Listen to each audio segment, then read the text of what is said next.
Sa akin siguro parang, di ba gumagalaw ka lang. Yeah. Gumagalaw ka sa purpose mo. Pero yung purpose mo, ginagawa mo siya ng may love, sa kapwa, ng humble ka, ng hindi ka nanlalamang ng kapwa mo, nagsaserve ka sa, ano mo, yun.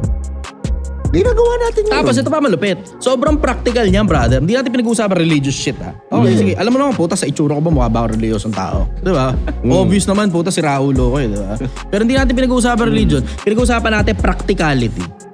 Sobrang practical, na kilos ka ng kilos, gawa ka ng gawa, resulta ka ng resulta, kaliwat kanan. Sobrang practical din at the same time na yung kapwa-tao mo, naaayos mo rin, nakakatulong ka sa kanila na maiayos yung buhay nila. Dun sa practical na paraan na hindi ka bigay ng pera o bigay ka ng bigay ng pagkain sa mga taong hindi naman talaga kailangan ng pera kasi may kapasidad silang magtrabaho. Hindi naman kailangan talaga ng pagkain kasi nga may kapasidad nga silang magtrabaho. Tapos pag unti-unti nakikita mo, nakakatulong ka sa kanilang maayos yung buhay nila.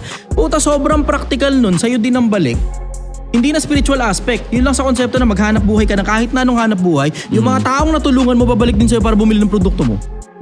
Alam mo, may sabi na Shaquille O'Neal.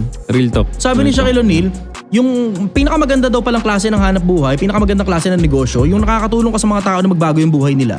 Tapos sila rin mismo yung susuporta sa negosyo mo. Yeah, real Kaya talk. sobrang solid nun, brother. Sobrang practical nun.